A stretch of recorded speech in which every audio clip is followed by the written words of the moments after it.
त्रिभुज किसे कहते हैं? तीन तरफ से बंद आकृति को क्या कहते हैं? त्रिभुज कहते हैं।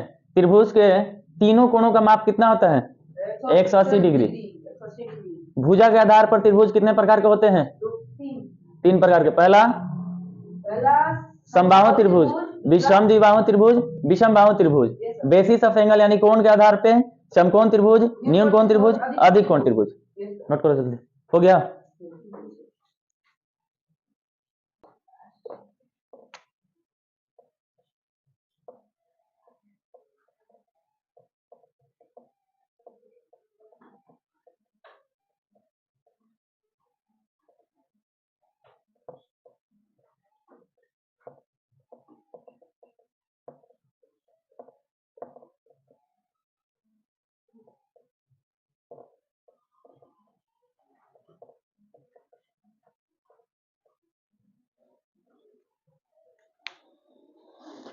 नहीं हुआ?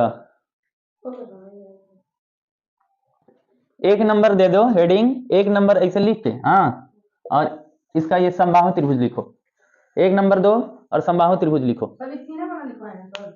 हम जो बोले एक नंबर देना है और समबाहु त्रिभुज लिखना है। चलो लिखो और डैश दो। चलो बोले। देखो सबसे पहले समझ लो, सम के मतलब होता है बराबर, ठीक है। अब यानी कि देखो जिस त्रिभुज का, लिखो जिस त्रिभुज का बोलना नहीं है, सिर्फ कान से सुनना है और हाथ से लिखना है, ठीक है। जिस त्रिभुज का प्रत्येक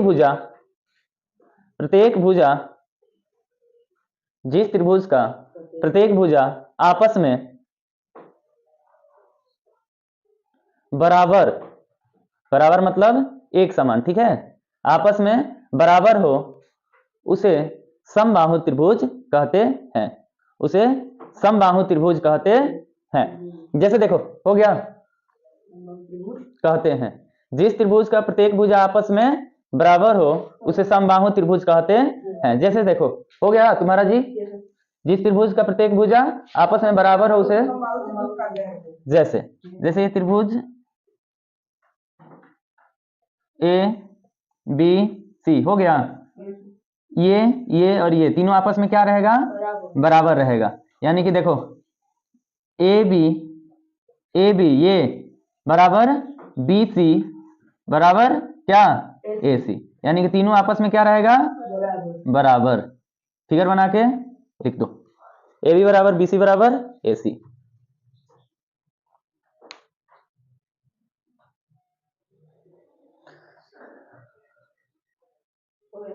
हो गया? अब अगला लिखो समद्विबाहु त्रिभुज। समद्विबाहु त्रिभुज, हाँ, जिस त्रिभुज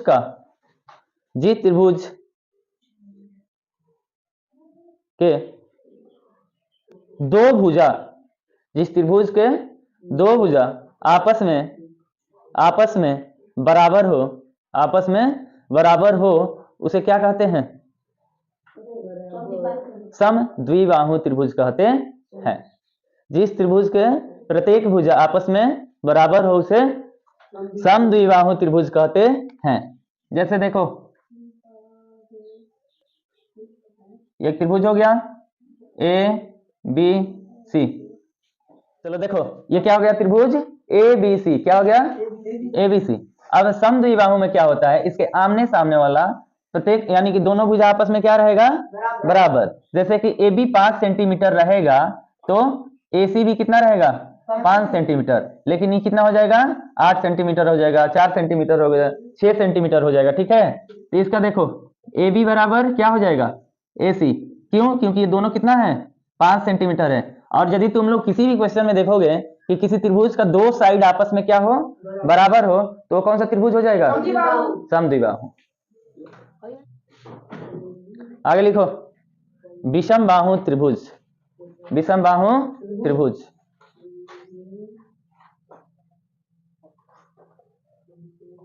मन में लिखो, मन में बोल के क्यों लिख रहे हो? विषम बाहु त्रिभुज। देखो अब जिस त्रिभुज का कोई भी भुजा आपस में बराबर नहीं होता है उसे विषम बाहु त्रिभुज कहते हैं। जिस त्रिभुज के कोई भी भुजा आपस में बराबर नहीं होता है उसे विषम बाहु त्रिभुज कहते हैं। जैसे देखो,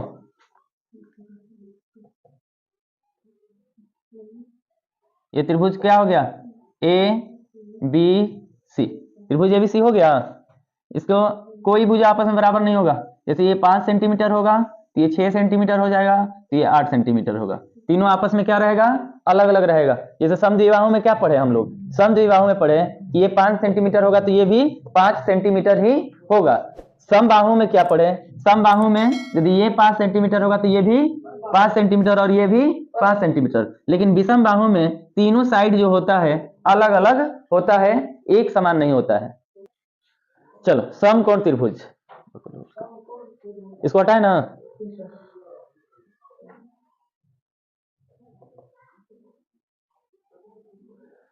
देखो एक चीज कि चाहे त्रिभुज भुजा के आधार पर हो चाहे वो कोण के आधार पर हो, उसका प्रत्येक कोणों का योग कितना होता है, 180 डिग्री होता है। चाहे वो समबाहु त्रिभुज हो, समद्विबाहु त्रिभुज हो, विषम बाहु त्रिभुज हो, समकोण त्रिभुज हो, न्यून कोण त्रिभुज हो, अधिक कोण त्रिभुज हो, प्रत्येक कोण का मान कितना होगा, 180 डिग्री।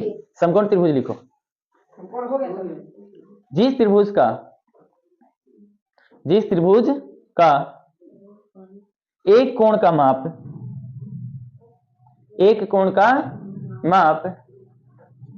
90 डिग्री होता है उसे समकोण त्रिभुज कहते हैं, उसे समकोण त्रिभुज कहते हैं। हो गया। इसको थोड़ा ध्यान से समझा जाए। पहला है ना,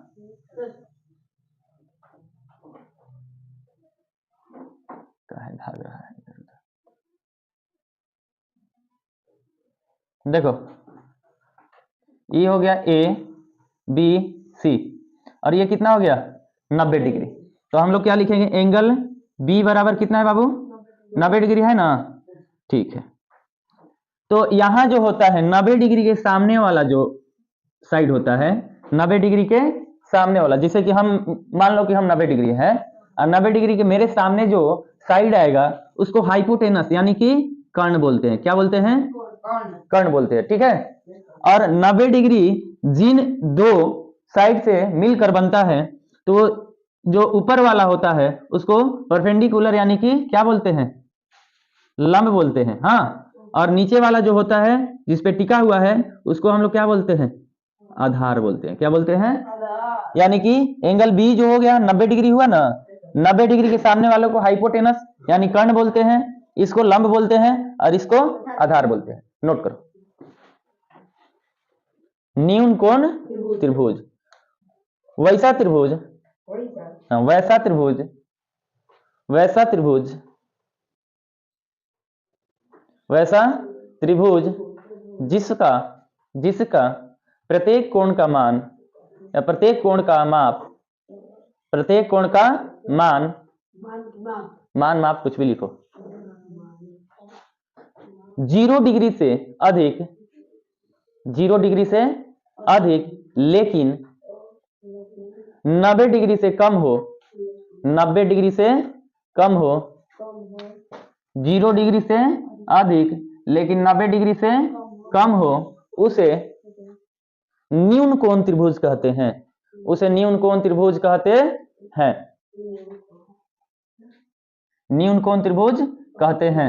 जैसे दूसरा देखो बाबू, जैसे ये त्रिभुज हुआ ना, त्रिभुज हो गया ए बी सी, हो गया angle A, angle B, angle C. मान लो ये 70 डिग्री है, 70 डिग्री है और ये 60 डिग्री है, तो त्रिभुज यानी कि angle A plus angle B plus angle C कितना होता है, 180 डिग्री होता है ना। प्रत्येक के तीनों कोणों यानी कि त्रिभुज के तीनों कोणों का योगफल कितना होता है, 180 डिग्री होता है। तो 180 डिग्री होता है, तो जब ये एंगल बी और प्लस एंगल सी कितना हो गया, 70 प्लस 60 हो गया, तो ये कितना हो गया, 130 डिग्री, यानी कि दो ही मिलके कितना हो गया, तो यानी कि 130, तो एंगल ए निकालने के लिए जैसे angle A plus angle B plus angle C दिया है 180 डिग्री होता है, ठीक। एंगल सम ऑफ प्रॉपर्टी के अनुसार यानी कि तीनों त्रिभुज के तीनों कोणों का योग के अनुसार।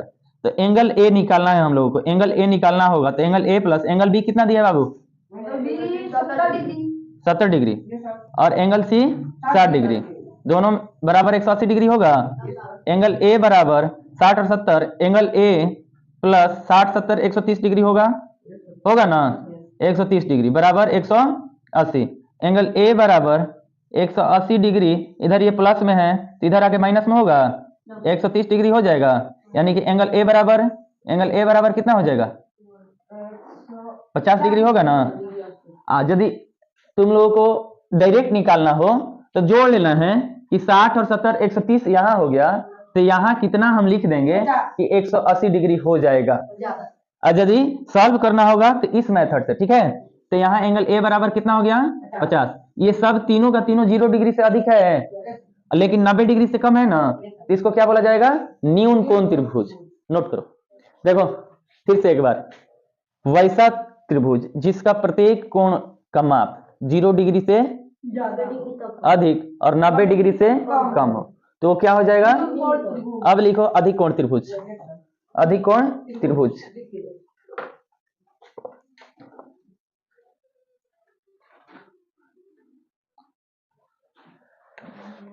अधिक कोण त्रिभुज में लिखो वैसा त्रिभुज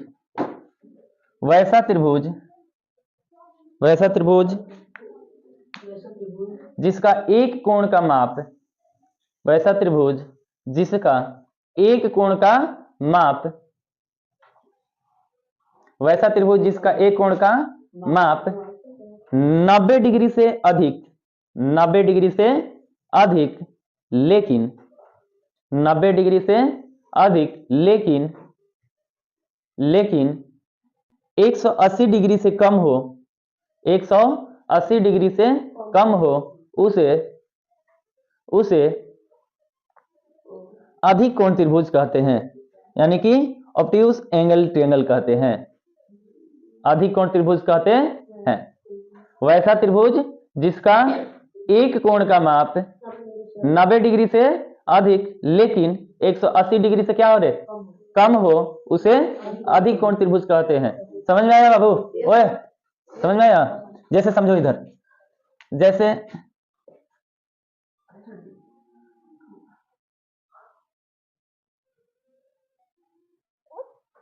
ये कहाँ भाग रहा है रे, हो गया ये हो गया ए, ये हो गया बी और ये हो गया सी।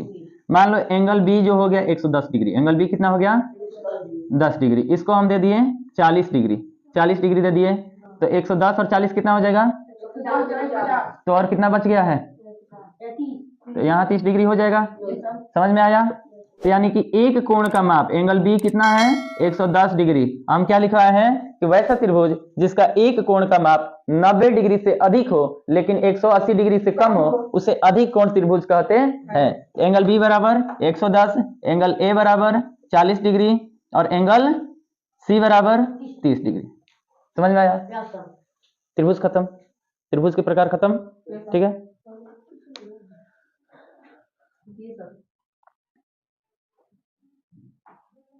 चलो, यानी कि ये सारा का टाइप लिखवा दिए ना, परिभाषा लिखवा दिए, त्रिभुज का परिभाषा खत्म, कल सुनेंगे, ठीक है।